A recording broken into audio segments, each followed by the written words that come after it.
Maintenant, parlons un peu de grâce. De grâce. C'est le sens de nos rencontres sur la liberté. Elles sont marquées par la grâce, parce que nous n'avons pas des débats où il s'agirait de l'emporter par chaos ou au point sur les personnes qui sont avec nous. Ce sont des dialogues pour penser ensemble, pour réfléchir par grâce seule, c'est-à-dire venir et offrir une pensée sans espoir de récupérer quoi que ce soit en échange. La grâce est aussi la transcendance, la capacité à sortir de notre esprit de chapelle ou de mosquée et à pouvoir penser avec l'autre. Considérer que, à deux, ensemble, nous pourrons atteindre un degré supérieur de vérité, un degré de vérité que nous n'aurions pas atteint seuls, avec notre seule tradition. Reconnaître chez l'autre une richesse dont j'ai besoin. Et puis, la dimension universelle de la grâce, c'est de se dire que nous ne pensons pas que pour nous-mêmes.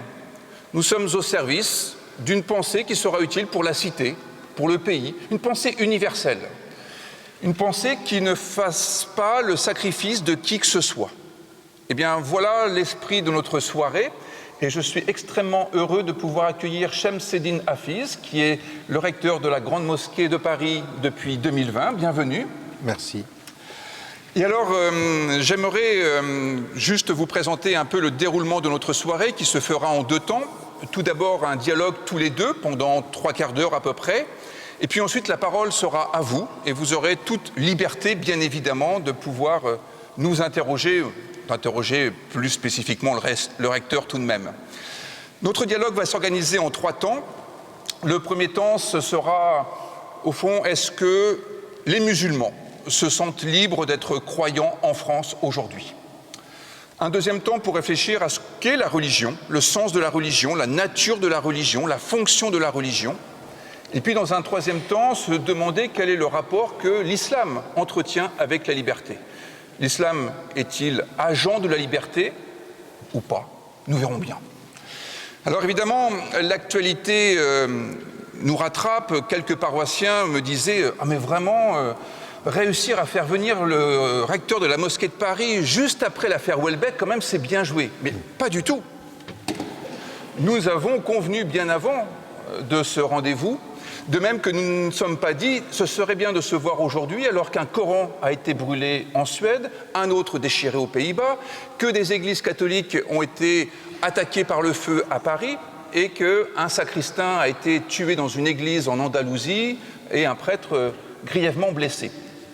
Malheureusement, il y a une sorte d'hostilité envers la religion et c'est par là que j'aimerais finalement commencer notre propos en repartant de l'affaire Houellebecq, finalement. Être musulman en France, est-ce que ce n'est pas être constamment visé par une forme d'hostilité de la société ou de personnes en vue dans la société? Est-ce que finalement, on n'est pas toujours sur la défensive quand on est musulman en France? Tout d'abord, bonsoir. Je ne sais pas si vous m'entendez bien. On m'a demandé de rapprocher au maximum le micro, ça va? On peut même toucher le menton. Hein. On peut toucher le menton, voilà. Bonsoir. D'abord, je voudrais remercier le pasteur Woody de me donner l'occasion ce soir à la fois de débattre avec lui et d'essayer de répondre à vos questions qui, j'en suis certain, doivent être nombreuses. Parce qu'aujourd'hui, d'abord, il y a pour moi un constat qui est évident, l'islam est méconnu. Il y a énormément de clichés, de préjugés à l'égard de cette religion. À qui la faute? Moi, je commencerai d'abord par dire que c'est de la faute des musulmans eux-mêmes, qui, dans un pays où il y a d'autres traditions religieuses, où il y a d'autres façons de vivre sa foi, de croire ou de ne pas croire, parce que l'islam a toujours été majoritaire dans les grands pays musulmans. Et donc, oui, je pense que le musulman en France, d'abord pour répondre directement à votre question, le musulman se sent bien en France. Alors, je n'irai pas jusqu'à dire, comme les juifs le répètent, heureux comme un juif en France, mais je pense que nous y sommes presque. Nous faisons des efforts. D'abord parce que la religion musulmane, c'est la petite sœur des deux autres grandes religions abrahamiques, le judaïsme et le christianisme. Lorsque on parcourt, alors j'ai ramené un exemplaire du Coran, lorsqu'on parcourt ce livre saint, on s'aperçoit que d'abord le prophète de l'islam est très peu cité par rapport aux deux autres grands messagers que sont Moïse et Jésus. Et Mahomet, comme nous l'appelons en dehors de notre religion, mais je préférais Mohammed sallallahu alayhi wa sallam, disait à ses adeptes: ne me préférez pas aux autres prophètes, ne me préférez pas à Moïse, ne me préférez pas à Jésus, parce que ce sont mes frères aînés. Et si vous ne les respectez pas, vous ne me respectez pas. Donc lorsque le prophète de l'islam parle de la sorte, tous les fidèles musulmans doivent, bien évidemment, respecter les autres traditions monothéistes, donc le judaïsme et le christianisme. Alors bien évidemment que aujourd'hui l'islam, autour de l'islam, il y a un terrible amalgame. D'abord, lorsqu'on parle d'islam, immédiatement, on a une pensée pour l'immigration. Mais pire encore, depuis le 11 septembre 2001, lorsqu'on parle d'islam, tout de suite, on pense au terrorisme.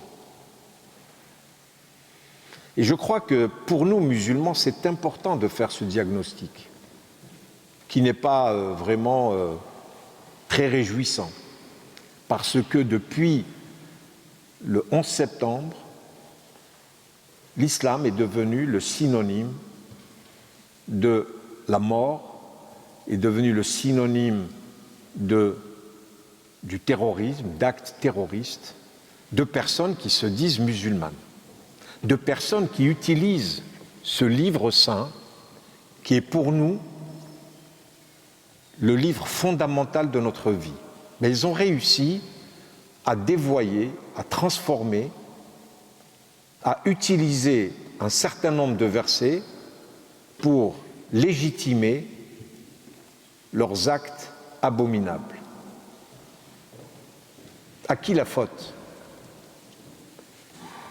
C'est d'abord à nous, musulmans, d'avoir le courage de faire ce travail sur nous-mêmes, sur notre livre, et pourquoi en est-on arrivé là ?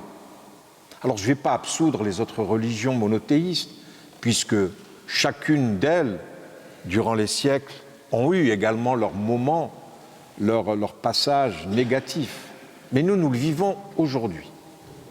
Et donc ces musulmans qui vivent en France, pour moi, nous avons une obligation, c'est d'essayer de vous expliquer, et c'est ce que je tente de faire ce soir, ce qu'est véritablement l'islam. Nous devons faire cet effort. Le problème supplémentaire, parce que je crois que c'était le général de Gaulle qui parlait de ce Moyen-Orient extrêmement compliqué, l'islam aussi c'est extrêmement compliqué. D'abord parce qu'il a été révélé dans cette région d'Arabie. Mais parce que ici en France, il faut que vous le sachiez, les jeunes musulmans, comme je dirais tous les musulmans qui sont nés en France, qui ont vécu en France, ne connaissent pas du tout leur religion. Pour illustrer mon propos, je vais vous prendre l'exemple de 3 petits garçons, ou filles. Puisque vous allez me poser la question sur la place de la femme, donc je vais prendre un exemple de filles. Vous avez aujourd'hui 3 enfants qui naissent, l'un dans un foyer catholique, l'autre dans un foyer juif et l'autre dans un foyer musulman. Et déjà à partir de là, on va voir que les 2 enfants, le catholique et le juif, vont grandir, vont pouvoir connaître leur religion et doucement, doucement, vivre leur religion. D'abord par un certain nombre de rites, la communion, la circoncision du gamin juif, etc., etc. Et à un moment donné, lorsqu'ils arrivent à l'âge de 12-13 ans, le juif et le catholique, ou le chrétien, quand ils ont atteint le discernement pour pouvoir choisir en toute connaissance de cause leur voie, ils savent ce qu'ils vont faire, parce qu'ils connaissent déjà leur religion. Il y en a qui vont devenir pasteurs, il y en a qui vont devenir rabbins, il y en a qui ne vont plus croire en rien, il y en a qui vont faire une vie avec une vision de la religion très lointaine. Mais le musulman, revenons à lui. Le musulman tout petit, on va l'affubler d'abord d'un prénom extraordinaire, c'est le nom du prophète, Mohammed.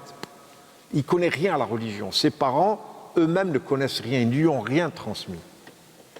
Parce que les arrière-grands-pères ou les grands-pères qui étaient là, qui sont venus en tant qu'immigrés pour travailler comme des bêtes de somme, n'avaient ni l'instruction ni la culture religieuse pour pouvoir transmettre quoi que ce soit à leurs enfants.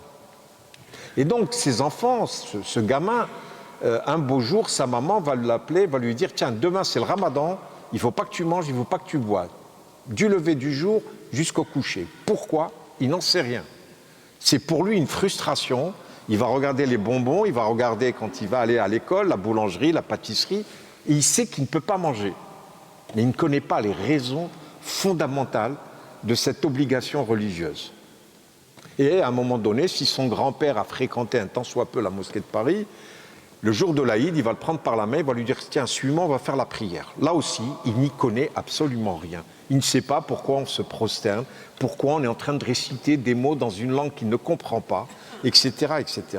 Et donc, à l'âge de 12, 13 ans, ce jeune musulman, qui ne connaît pas du tout sa religion, qui n'a pas baigné dans une forme de spiritualité, eh bien, il va découvrir, du fait d'Internet aujourd'hui, comme nous on l'appelle dans notre communauté, Cheikh Google, parce que vous appuyez, vous avez tout. Mais tout, c'est quoi? Et là, vous allez avoir de manière très sournoise un certain nombre d'éducations religieuses qui n'est pas du tout adaptée à la réalité. Ce sont en général des extrémistes qui se sont accaparés l'espace d'Internet pour pouvoir diffuser des messages qui deviennent par la suite des messages d'exclusion et de haine de l'autre. Et c'est à partir de là que ce jeune musulman va façonner une partie de sa personnalité. Et donc, ce que je disais tout à l'heure, c'est... Je m'arrête? Je vais prendre la liberté de vous interrompre après, mais oui. Donc, voilà la difficulté. Et je l'ai dit clairement, le musulman, je pense qu'il est très heureux parce que, et je terminerai par cette phrase, il y a en France des lois qui permettent d'exercer librement son culte. Et à partir de là, je vous rappelle, pour ceux qui ne le savent pas, il y a environ 26 000 lieux de culte musulmans en France. Alors bien évidemment pas comme la Grande Mosquée de Paris, pas avec cette architecture, mais il y a des salles de prière, il y a des mosquées de plus en plus, et bientôt je vais revenir à Montpellier pour inaugurer la Grande Mosquée de Montpellier. Donc oui, 26 000 lieux de culte qui pour la plupart se sont construits ces 30 dernières années, et il est vrai qu'il suffit d'aller taper à la porte de la mairie pour demander un permis de construire, pour pouvoir louer un bâtiment pour en faire un lieu de culte. Donc, c'est important. Le prêche, lorsque l'imam monte sur son minbar, c'est-à-dire sur le lieu duquel il va pouvoir faire son prêche à l'occasion de la prière du vendredi, il n'y a pas quelqu'un qui va lui demander qu'est-ce qu'il va dire. Moi-même, en tant que recteur, je m'interdis de demander à l'imam quel est le sujet qu'il va aborder aujourd'hui. On peut parler des grandes lignes, mais il n'est pas question qu'il y ait une censure quelconque. Bien évidemment, s'il commet une infraction du haut de son minbar en incitant à la haine ou en incitant à l'assassinat, ou etc., il sera sanctionné. Cela veut dire que nous avons une liberté religieuse totale jusqu'à éventuellement une atteinte à l'ordre public. Et la dernière chose que je voudrais dire, c'est que la laïcité en France, pour moi, je considère que c'est une véritable chance pour l'islam. Pourquoi? Parce que d'abord, excusez-moi, mais nous sommes à égalité, monsieur le pasteur. Vous imaginez la France, fille aînée de l'Église, et monsieur, mon père, c'est vous qui désignerez l'imam de Montpellier, si nous étions dans une logique d'avant 1905. Ne le faites pas rêver comme ça. Aujourd'hui, je pense très sincèrement que le fait que les pouvoirs publics ne reconnaissent aucun culte, ne subventionnent aucun culte, et les pouvoirs publics mettent à équidistance les autres cultes, vous imaginez la chance que nous avons. Nous sommes le petit dernier à être arrivé à s'être assis à la table de la République et on nous considère comme égal aux grandes traditions qui existaient avant 1905. C'est quand même un pur bonheur pour le musulman que je suis. Moyennant quoi, il y a quand même une différence que je repère, c'est que vous êtes avocat de formation, vous avez été l'avocat de la mosquée de Paris depuis de nombreuses années lorsque Dalil Boubekeur en était le recteur, et plusieurs fois vous avez intenté des actions en justice contre des personnes qui s'opposaient ou qui avaient des propos qui étaient à tout le moins pénibles. Donc je dirais que ça contraste un peu avec ce sentiment de bien-être total alors que vous repérez quand même des choses qui sont illégales à l'endroit des musulmans. Alors écoutez, les musulmans, en 20 ans, ils ont engagé, je crois, 3 procédures et c'est moi qui les ai engagées. Donc c'est pas beaucoup. Mais nous, on en est à 0. Hein. Parce que... Posons la question à l'Église catholique qui est présente. On va voir. Non, je crois qu'ils ont des groupes qui manifestent beaucoup, mais pas de procédure judiciaire. Parce que nous, par exemple, on n'a pas de délit de blasphème au sens où on considère qu'il est impossible de blasphémer parce que Dieu est toujours au-delà de Dieu. Dieu est toujours au-delà des discours, des représentations, des images qu'on s'en fait. En conséquence de quoi, un blasphème est tout simplement impossible. Alors moi, je n'ai jamais actionné les tribunaux pour faire condamner quelqu'un pour un délit de blasphème. D'abord, le délit de blasphème n'existe pas en droit français. Par contre, moi je voudrais, c'est l'occasion que vous me donnez, monsieur le pasteur, de m'expliquer, parce que beaucoup de gens se sont posé la question de savoir pourquoi j'avais décidé d'intenter une action contre Michel Houellebecq. D'abord, une petite, vous m'avez cité comme étant avocat, donc je vous rappelle simplement que la loi de 1881, qui s'intitule la loi sur la liberté de la presse, prévoit effectivement que la liberté d'expression est fondamentale dans une société démocratique. Et cela, on ne peut le contester. Mais le législateur lui-même rappelle qu'il y a des limites à cette liberté d'expression. Et pour ce faire, il va prévoir 3 types de délits. L'injure, parce qu'on ne peut pas, du fait de la liberté d'expression, s'injurier. Tout à l'heure, vous disiez un match de boxe, etc. C'est l'injure. C'est également parce que la parole peut faire peut-être plus mal qu'un coup physique. Et vous avez la diffamation et l'incitation à la haine.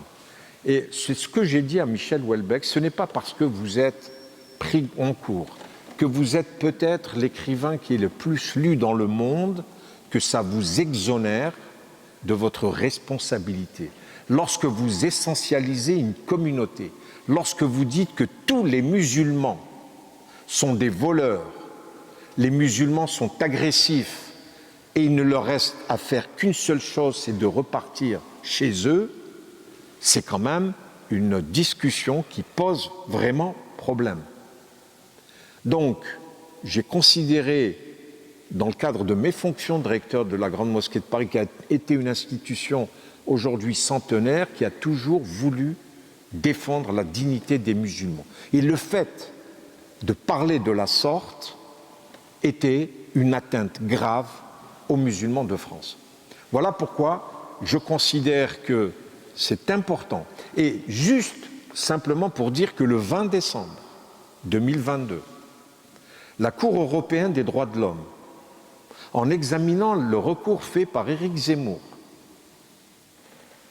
déclare que oui, la liberté d'expression est un principe fondamental, mais néanmoins, les limites à cette liberté d'expression doivent être respectées.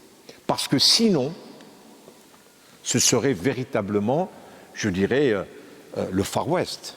Et je dirais simplement, parce que en parlant de Michel Houellebecq, j'aimerais devant vous également dire que j'ai engagé en 2007 une procédure contre Charlie Hebdo. J'aimerais m'expliquer là-dessus. Parce que Charlie Hebdo, à ce moment-là, va publier des caricatures d'un journal danois. Il y avait 12 caricatures. Et une qui était la couverture de Cabu, qui disait, en dessinant, soi-disant, le prophète de l'islam, qui disait « C'est dommage que je ne sois aimé que par des cons ». Je vous rappelle le contexte de l'époque. En 2007, lorsque ces caricatures ont été publiées à la fois au Danemark et par la suite Charlie Hebdo en France, il y avait des drapeaux français qui étaient brûlés dans certaines capitales de pays musulmans et des ambassades de France ont été agressées. Que faire? Moi, je voulais montrer que les musulmans sont des citoyens à part entière. Cela veut dire que lorsque nous considérons qu'un de nos droits est bafoué, je saisis le juge. Le juge, c'est le juge de la liberté. C'est lui qui va statuer. Et dans ce cas-là, c'était le président Magendie, qui était le président du tribunal de grande instance de Paris, qui a statué dans cette affaire. Et qu'est-ce qu'il dit dans un de ses attendus? Il dit attendu que nous pouvons considérer que la réaction des musulmans en lisant ces caricatures soit choquée et nous pouvons le comprendre. Point. Néanmoins, l'hebdomadaire Charlie Hebdo a pris une précaution en disant qu'il s'agissait d'un numéro spécial dédié aux extrémistes. À partir de là, Charlie Hebdo s'adresse aux extrémistes et non pas aux musulmans. Et puis du reste, sur les 12 caricatures, c'est moi qui ai choisi, il y en avait 2 qui posaient problème, avec le prophète de l'islam. Vous savez, je vous le dis avec beaucoup d'émotion, pratiquement plusieurs années plus tard. Vous savez, il y a le premier pilier de l'islam qui est l'attestation de foi. Il n'y a de Dieu que Dieu et que son prophète est Mohammed. La trouver sur la tête avec une dynamite, vous pensez que ce n'est pas une atteinte à notre religion? J'ai considéré qu'il fallait que j'attaque Charlie Hebdo. Et je l'ai fait. Et lorsque le tribunal nous a rejeté notre demande, je n'ai pas fait appel parce que je considérais que nous avons joué notre rôle de citoyen. Et c'est ça également notre intégration dans la société française. Et aujourd'hui, dans l'affaire Houellebecq, j'ai eu tous les noms d'oiseaux possibles, imaginables. J'ai eu des menaces de mort incroyables. Pourquoi?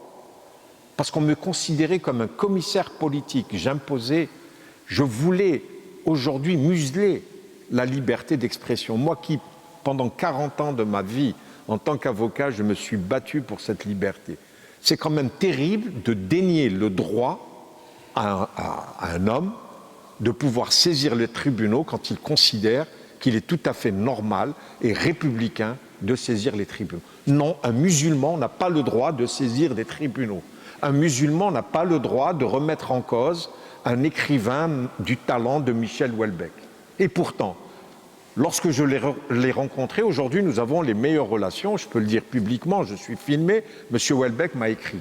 Nous sommes en train d'échanger, lui et moi. Parce qu'il a compris à ce moment-là sa déclaration qu'il avait faite en utilisant les Français de souche, qui est quand même une expression et une notion extrêmement, je pense, qui est aujourd'hui utilisée par des groupes extrémistes. Il a compris que c'était dangereux ce qu'il faisait. Et il a exprimé ses regrets. Donc, je considère que je n'avais plus à aller devant les tribunaux parce que l'islam, c'est la religion du pardon. Je ne suis pas là, en tant que recteur de la Grande Mosquée de Paris, pour accabler un homme et pour aller jusqu'au bout. Mais lorsque le dialogue était possible, j'ai débattu avec lui et j'ai considéré, lorsqu'il a modifié les passages incriminés, que c'était suffisant pour lui pardonner. Ce qui montre qu'il y a, disons, la laïcité, le cadre républicain qui est tout à fait satisfaisant pour l'islam, mais que la société française véhiculent quand même soit des propos, soit des comportements qui mettent les musulmans dans une situation difficile. Oui, comme je le disais, l'islam, malheureusement, aujourd'hui, est perçu à chaque fois selon un prisme particulier. Il y a une histoire, notamment entre la France et l'Algérie. 132 ans, une colonisation, un traumatisme lorsque la France a perdu l'Algérie. Je vous rappelle quand même que le général de Gaulle disait que la France va de, je ne sais plus où, de Dunkerque jusqu'à Tamanrasset, et que la mer Méditerranée était le fleuve qui traversait ce pays. Donc on peut comprendre que pendant des générations et des générations, de personnes qui considéraient que leur terre était l'Algérie. Mais l'histoire en a voulu autrement, il y a eu une indépendance, et aujourd'hui, il y a une immigration qui a démarré dans les années 50, avant même le début de la guerre d'Algérie. Donc ce traumatisme, aujourd'hui, nostalgique de cette Algérie française, etc., on peut le comprendre. Moi, je le comprends. Mais aujourd'hui, le fait de parler de l'islam, ça rappelle cette histoire. Ça rappelle n'importe quelle histoire qui, aujourd'hui, surtout que la France traverse une crise après le Covid, mais déjà même avant, nous ne sommes plus dans cette période de l'immigration italienne, espagnole, portugaise, qui a pu véritablement intégrer toutes ces populations qui venaient d'Europe. Mais si nous pouvions poser la question à un Italien ou à un Portugais ou à un Espagnol, comment ils avaient été reçus à l'époque? Même continent, même religion, et pourtant. Donc aujourd'hui, il y a un travail à faire. Mais est-ce qu'il n'y a pas aussi, pour les Français qui observent l'islam, une inquiétude qui vient du fait que beaucoup d'imams viennent de l'étranger et avec ce soupçon qu'ils seraient finalement sous influence étrangère? Il y a des fois la question de la langue qui fait qu'il est difficile d'entrer en relation avec les mosquées. Moi-même, j'ai appris tout à l'heure qu'une mosquée était en ouverture au plan cabane et au fond, on a toutes les peines du monde à entrer en relation les uns avec les autres et en plus, il y a souvent des liens entre les mosquées et des pays étrangers dont on se demande si finalement elles ne seraient pas sous influence. Là aussi, je vais me retourner vers mon ami catholique. Est-ce qu'il est sous l'influence du Vatican? Très clairement. Ça, c'est pas moi qui vous attaque. Hein. Là, il y a un règlement de compte dans le christianisme pour lequel moi, je ne vais pas faire l'arbitre. Non, mais soyons sérieux. L'imam, pour que vous le sachiez également, ce n'est pas, notamment en France, l'islam qui est prépondérant, qui est le sunnisme. 98% des musulmans qui vivent en France suivent donc ce chiisme qu'il y a eu à la mort de Ali, le 4e calife. Mais il n'y a pas de clergé dans le sunnisme. L'imam, en arabe, étymologiquement, c'est l'homme qui se trouve devant. C'est celui qui va diriger la prière. Sa seule mission à l'imam s'arrête à diriger la prière. Ce n'est pas un objecteur de conscience, ce n'est pas quelqu'un qui va vous dire ça c'est bien, ça c'est mal et je te demande de faire ci ou ça. Nous avons un verset coranique qui dit que nous avons une relation directe avec notre Créateur qui est notre seul juge. Aucun homme sur terre ne peut juger un autre musulman. Donc ça vous fait de la marge. Et c'est très libéral, puisque vous allez me poser la question sur la liberté. Et donc l'imam, en France, il faut aujourd'hui créer un statut de l'imam, lui permettre d'avoir un salaire, lui permettre de pouvoir imaginer son plan de carrière lorsqu'il sort d'une école de formation. Il y a 2 écoles de formation d'imam aujourd'hui en France. C'est l'école de formation de la Grande Mosquée de Paris et l'École de musulmans de France, ex-Union des organisations islamiques de France, qui se trouve à Château-Chinon. Voilà les deux institutions qui forment des imams. Donc, lorsque nous les formons, lorsqu'ils ont leur diplôme, quel est l'avenir de ces imams? Donc, il y a vraiment tout une organisation à mettre en place pour que les imams de France puissent effectivement être nés ici, parler français et pouvoir véritablement diriger les prières collectives du vendredi. Aujourd'hui, face à cette absence, il y a 3 pays notamment qui ont passé des accords avec le ministère de l'Intérieur français, le Maroc, la Turquie et l'Algérie. Le président Macron, en avril 2020, au cours d'un discours, avait souhaité que les imams détachés ne puissent plus rester à partir du 31 décembre de cette année. C'est une question qui se pose parce que lorsqu'un imam ne pourra plus officier à l'intérieur d'une mosquée, que va-t-il se passer? Je vous rappelle que jusqu'à ce jour, tous les imams qui ont eu des problèmes, qui ont été expulsés, il y en a eu 2 cette année, un comorien et un autre, je ne sais plus de quelle nationalité, ils ont été tous les 2 expulsés pour des propos qu'ils ont tenus pendant le prêche, qui étaient incompatibles avec la loi française, et ils ont été renvoyés dans leur pays. Tous les imams détachés, les Turcs, les Marocains, les Algériens, jamais, à aucun moment, ils n'ont eu affaire à la justice. Ils ont toujours fait leur travail, et je dirais même qu'ils ont fait des efforts pour apprendre le français. Je vous donnerai l'exemple de l'Algérie, puisque je reçois 120 imams de ce pays. Les imams, dans leur formation en Algérie, lorsqu'ils sont appelés à venir en France, déjà vont commencer à suivre des cours de français. Le ministère de l'Intérieur, le bureau central des cultes, qui gère les différents cultes de France, se déplace en Algérie pour voir quel est l'état des connaissances en langue française, et on leur dispense des cours de droit. Alors bien évidemment, c'est extrêmement sommaire, ils ne vont pas faire une licence ou une maîtrise de droit, mais ils ont un certain nombre de dispositions à prendre avant de venir ici. Et au moment où Bernard Cazeneuve était ministre de l'Intérieur, il y a eu la mise en place de diplômes universitaires, des DU, qui sont obligatoires pour les imams détachés. Dès leur arrivée, dans l'année de leur arrivée, ils doivent passer ce diplôme universitaire. Donc il y a eu une amélioration du statut. Bien évidemment que je souhaiterais que les imams soient des imams français, mais on en parlait tout à l'heure, un jeune français qui n'a pas la possibilité d'apprendre l'arabe. Dans les écoles publiques, il n'y a pas aujourd'hui de cours d'arabe dispensés. Il va falloir qu'il aille se débrouiller, il faut vraiment de la volonté pour cela. Quelle est son éducation religieuse? On en parlait tout à l'heure. Et quand il arrive au bac, quel va être le déclic pour lui permettre, même s'il en a vraiment envie, de prendre des cours pour être imam, avec la précarité, avec ce que je vous ai décrit. Donc c'est tout cela qu'il faut construire pour ne pas, je dirais, se limiter à des slogans, l'islam de France, etc. Aujourd'hui, il y a une vraie réalité.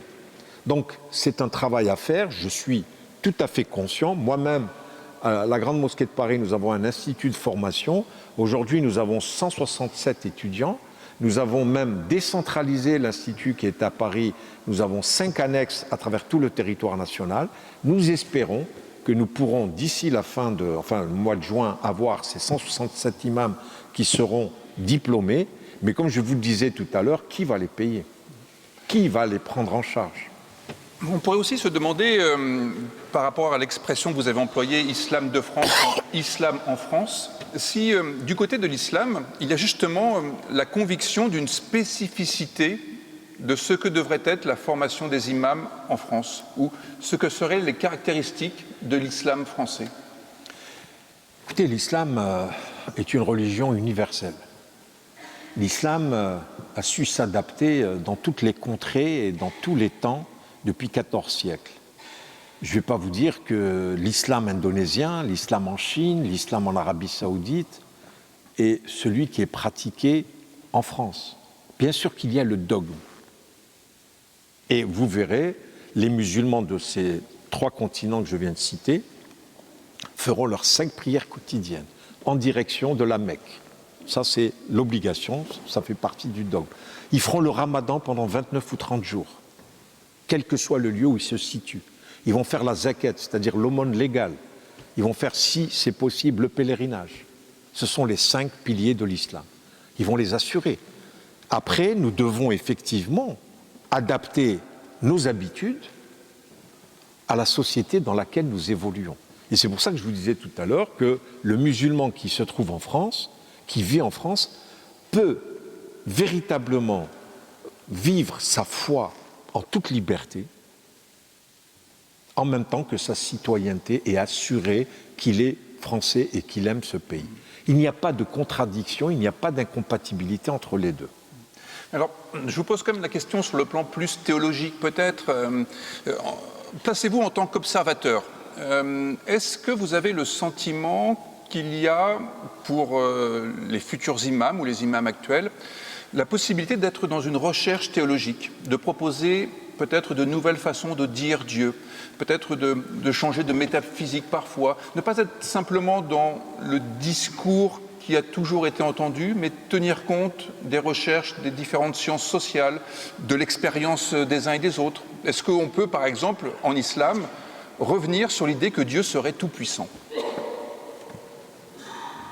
Alors, d'abord, moi je prendrai un exemple immédiat et puis après on ira un peu plus loin dans la théologie. Lorsqu'il y a eu le Covid, la première des sanctions que 2 traditions abrahamiques ont subies, c'était les juifs et les musulmans, c'est l'interdiction de la toilette rituelle. Puisque juifs et musulmans, lorsque une personne décède, il y a ce qu'on appelle la toilette rituelle. Pour des raisons sanitaires, donc les autorités ont interdit la toilette rituelle.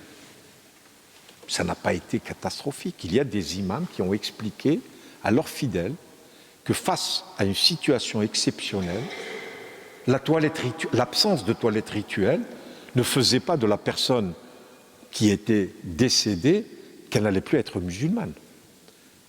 Donc c'est une explication. Les mosquées ont été fermées pendant toute cette période de la pandémie, dans toute la France. Il y a un moment très important pour tous les musulmans, c'est la période du Ramadan.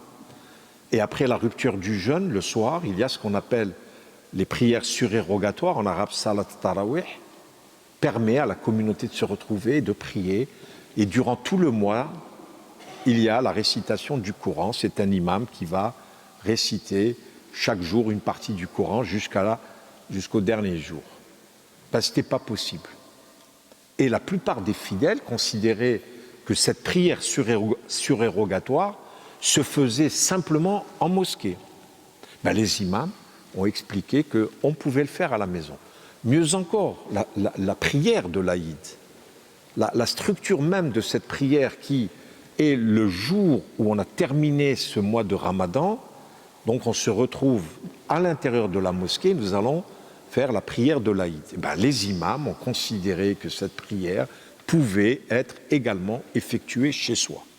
Donc vous voyez, et pourquoi les fidèles ont accepté aisément, je dirais, ces adaptations? Parce qu'il a été rappelé que le prophète de l'islam, dans un hadith, avait dit « Lorsque vous savez que vous allez aller dans une ville qui est contaminée, n'y allez pas. Et si vous habitez dans une ville qui est contaminée, n'allez pas dans la ville où vous deviez aller. » Donc déjà à l'époque, il y avait une explication théologique. Donc, contrairement à ce que vous avez dit, monsieur le pasteur, l'islam s'abreuve régulièrement, se pose des questions régulièrement, à la fois sur la puissance de Dieu, mais en même temps sur tout ce qui fait vivre notre religion. Vous savez, les débats qu'il y a eu à un moment donné de l'histoire de l'islam sur uniquement la rationalité. Est-ce qu'aujourd'hui, est-ce que c'est la foi et la raison? Il y a eu des débats extraordinaires où des théologiens se sont appesanti sur cette question.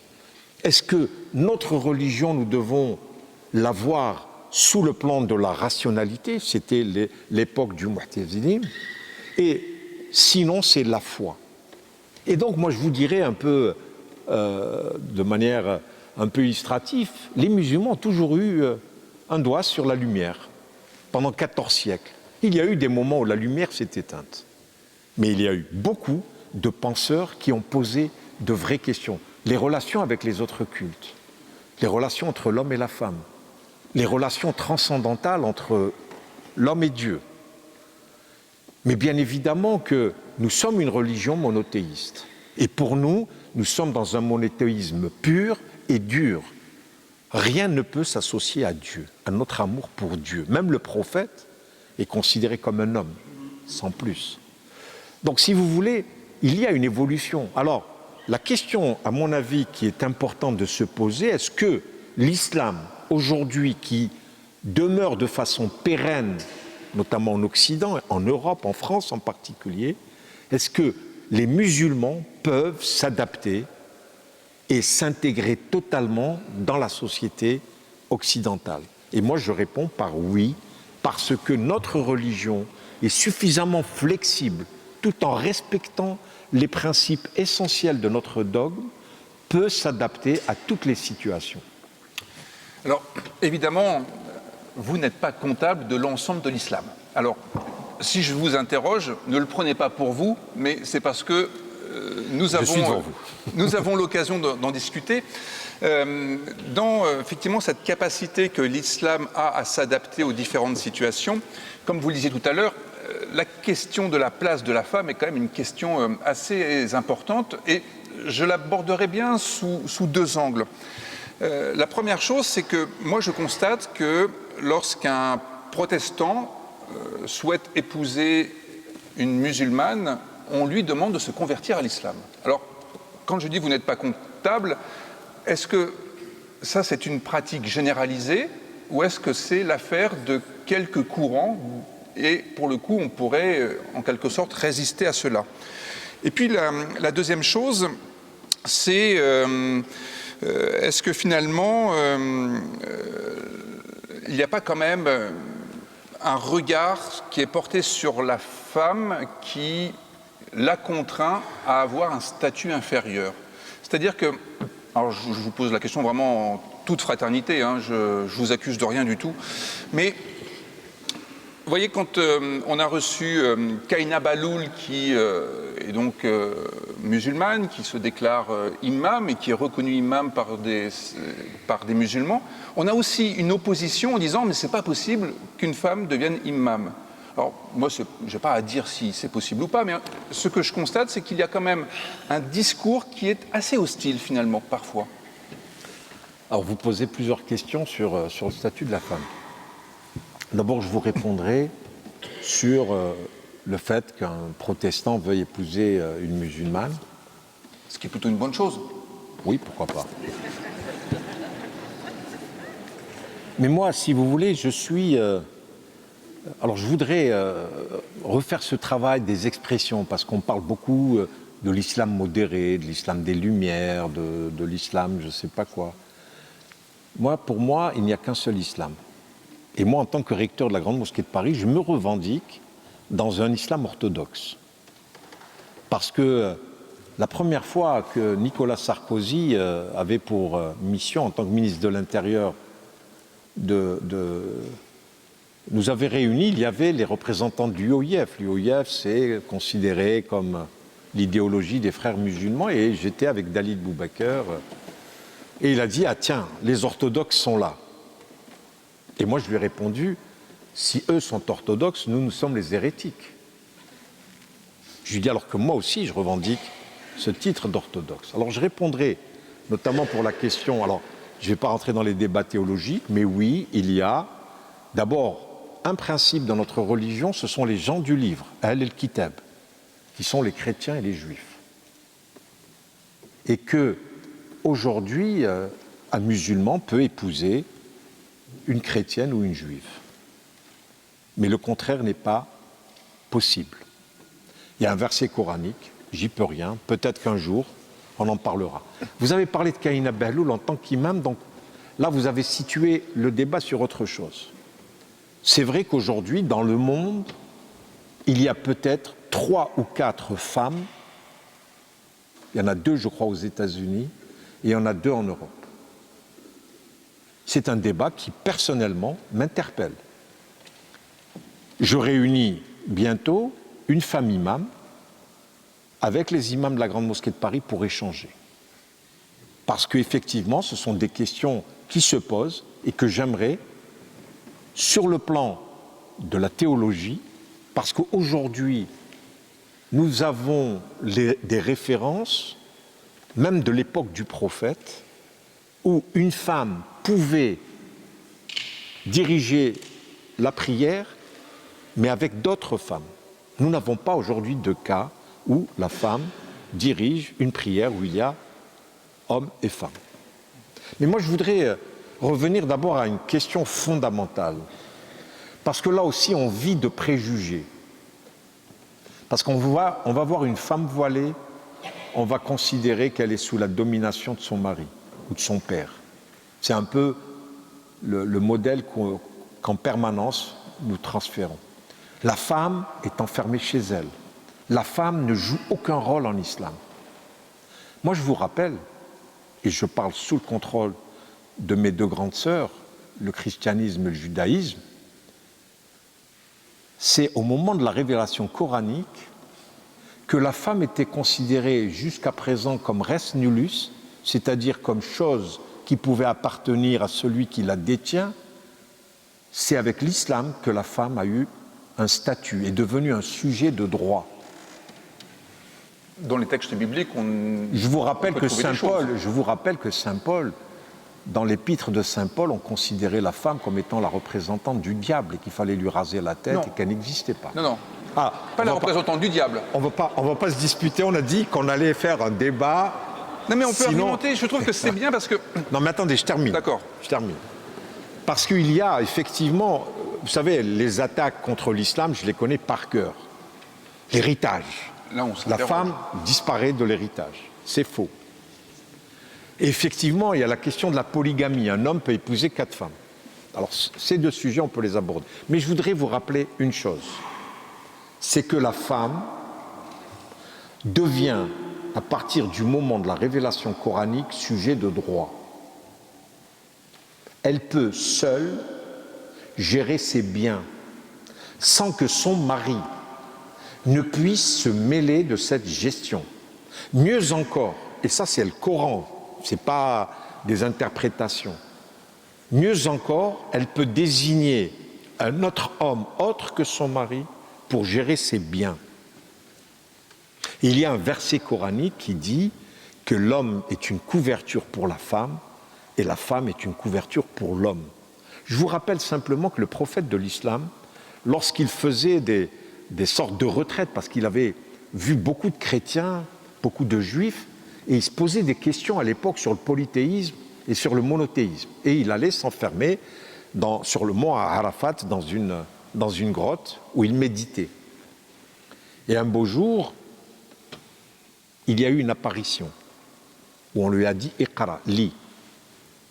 Cette apparition l'a complètement déboussolé. Qu'est-ce qu'il a fait? Et là aussi, c'est une récitation du Coran dans laquelle on dit que le prophète de l'islam est venu en courant, a posé sa tête sur les jambes de sa femme Khadija, et il tremblait, et c'est là où elle lui a dit, elle, mais je t'ai toujours dit que tu allais avoir ce destin.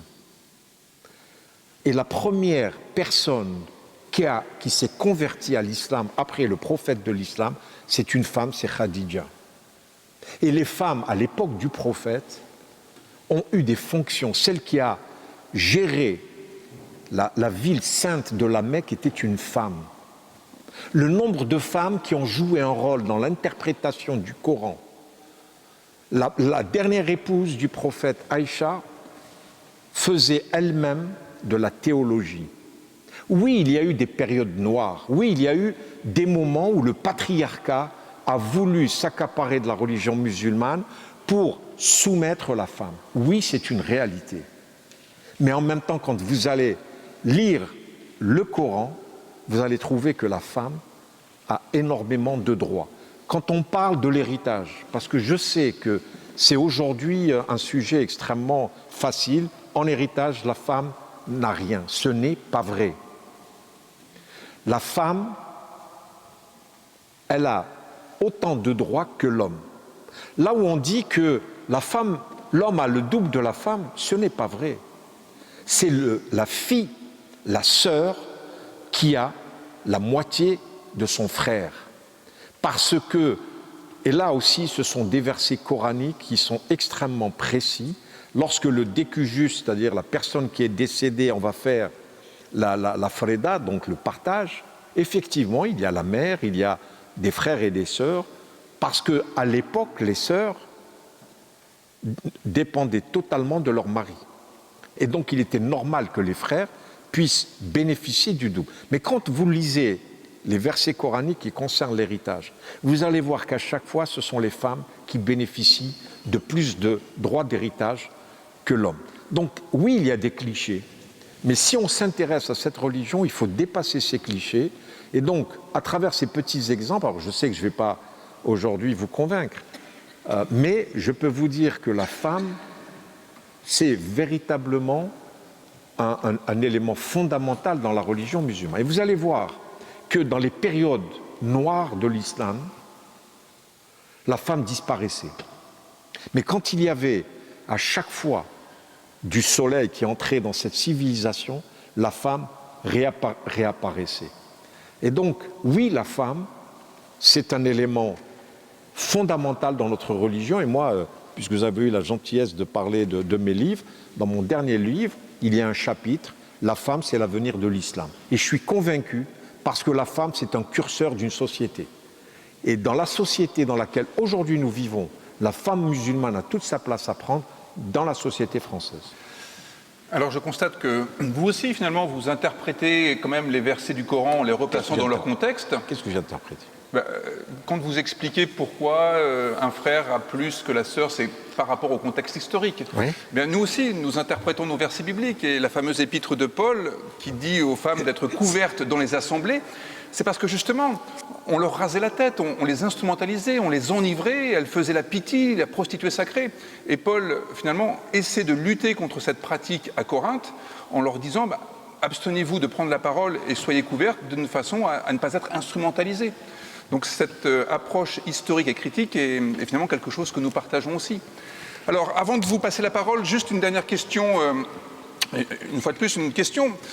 Dans la tradition juive et dans la tradition chrétienne, il y a comme fondement de la liberté le récit de l'Exode, la sortie hors d'Égypte qui symbolise la servitude.